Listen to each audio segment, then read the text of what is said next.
Et retour au Palais Brognard pour l'événement Univers SwiftNet en compagnie de Cyril de la Brunetière. Bonjour. Bonjour, merci de me recevoir. Avec grand plaisir, vous êtes Chief Operating Officer, COO de la FinTech TrustPair. Est-ce que vous pouvez en quelques mots nous faire sa petite fiche signalétique? Oui, avec plaisir. Donc TrustPair, c'est une fintech française qui a été créée en 2017.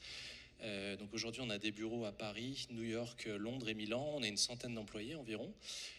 Et donc, ce qu'on fait, c'est qu'on propose une solution de sécurisation des virements des fournisseurs aux grandes entreprises et aux entreprises de taille intermédiaire en France et à l'international pour lutter principalement contre la fraude au virement, qui est un fléau auquel beaucoup de grandes entreprises sont confrontées aujourd'hui.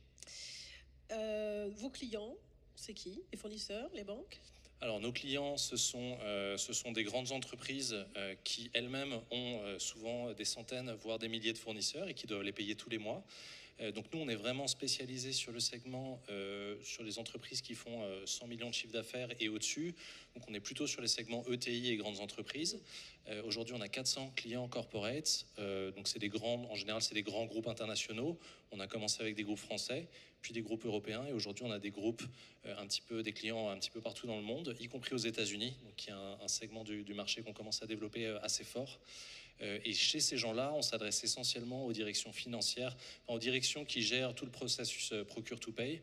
Donc ça va être les directions financières, directions comptables, direction de la trésorerie, achat et aussi éventuellement équipe master data management. Voilà. D'accord. TrustPair, fondé en 2017, il s'en est passé des choses depuis, notamment au niveau tech, avec la montée en puissance de l'IA générative. Est-ce que ça a un peu impacté la solution que vous proposez, ses fonctionnalités? Qu'est-ce que ça a eu comme effet? Alors c'est une bonne question. On fait un métier qui demande une précision absolue. C'est-à-dire que quand vous sécurisez les virements, des virements de montant de plusieurs millions d'euros d'une grande entreprise, vous n'avez pas le droit de dire on est 96,2% sûr que vous pouvez payer. Donc pour cette raison-là, on n'inclut pas d'IA ou de machine learning dans ce qu'on appelle notre moteur d'évaluation, c'est-à-dire la partie de la solution qui répond à une question extrêmement simple que nous pose notre client, qui est est-ce que je peux payer ce tiers A sur ce compte bancaire B en toute sécurité?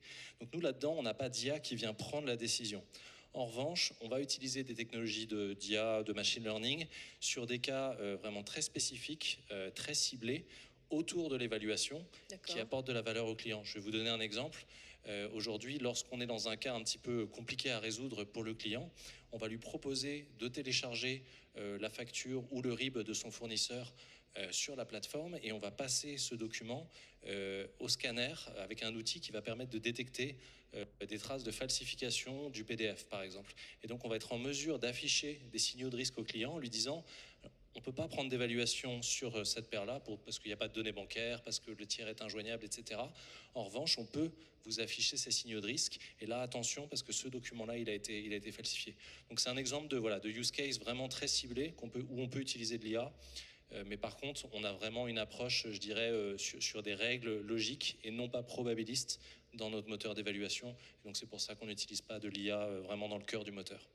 Vous diriez que c'est ça qui fait votre différence avec d'autres fintechs? Parce que sur ce sujet de la lutte contre la fraude au paiement, vous n'êtes pas seul. Ouais. Comment vous vous différenciez?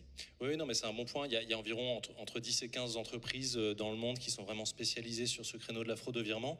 Alors, il y en a quelques-unes assez rares qui mettent beaucoup en avant l'aspect IA. Nous, on pense que l'approche probabiliste, c'est pas la bonne. Rapport à l'exigence de précision justement qu'on a sur notre produit.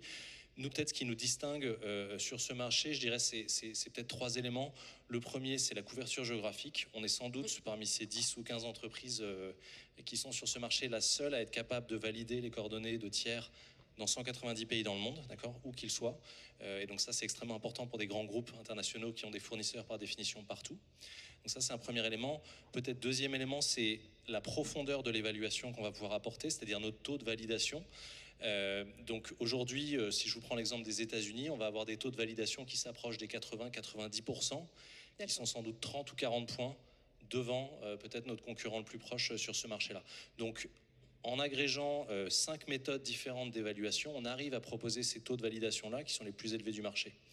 Et peut-être un troisième élément, je dirais, c'est qu'on est vraiment, depuis le début, on a toujours été spécialisé sur le segment grandes entreprises. Donc c'est des c'est des clients qu'on connaît, on connaît leurs contraintes, on sait qu'ils ont des processus et des outils spécifiques. Voilà, ils ont des ERP, des logiciels de trésorerie, parfois des shared service centers, etc. Donc on est capable de s'adapter à leurs problématiques, d'une part avec du support vraiment de haut niveau. Pour vous donner un exemple, aujourd'hui on a un chef de projet pour 30 clients, ce qui est un ratio que vous ne trouvez pas ailleurs sur le marché. Et on va aussi avoir toute une batterie de connecteurs qui vont permettre de connecter la solution Trosper aux outils corporate existants, par exemple à SAP ou ce type de plateforme, ce qui va permettre en fait aux clients d'utiliser qu'un seul outil lorsqu'ils traitent leurs fournisseurs et de ne pas avoir à switcher entre deux outils différents. Donc voilà, je dirais c'est ces trois éléments-là principalement qui nous différencient sur le marché. Enfin, en ligne de mire, vos projets là, qui vous occupent beaucoup la tête, c'est les investissements R&D, des recrutements, un renforcement encore à l'international, c'est tout ça? Oui, alors aujourd'hui, on a trois axes principaux. Le premier, c'est de continuer d'asseoir notre présence à l'international. Donc très concrètement, voilà, le business commence à bien décoller aux États-Unis, qui est un marché avec un potentiel voilà, dans le software qui est bien plus grand que la France ou même l'Europe. Donc très concrètement, notre objectif, c'est de faire des États-Unis notre premier marché en 2026, donc l'année prochaine. Le deuxième axe, c'est un axe d'efficacité opérationnelle. Aujourd'hui, enfin, depuis plusieurs années, on a des taux de croissance d'à peu près 50% par an en gardant la même équipe, c'est-à-dire qu'on ne recrute pas massivement. Donc ça, évidemment, ça demande de faire des efforts sur l'efficacité, sur notre organisation. Donc on va continuer dans cette voie-là avec voilà, la rentabilité en ligne de mire. Et puis peut-être le troisième axe, je pense qu'on l'a bien vu aujourd'hui avec toutes les conférences sur VOP, sur tout ce qui peut se passer sur le marché. Le marché des paiements B2B, c'est un marché qui bouge extrêmement vite. Oui. Et donc, on pense avoir un petit temps d'avance en termes de différenciation sur le reste du marché. On veut conserver et accentuer ce temps d'avance, je dirais en travaillant sur la différenciation produit, aussi notre capacité à bien faire comprendre la valeur qu'on apporte au marché. Et voilà, c'est essentiellement ces trois axes-là qui vont nous occuper sur la prochaine année. Merci beaucoup. Je vous en prie, merci à vous.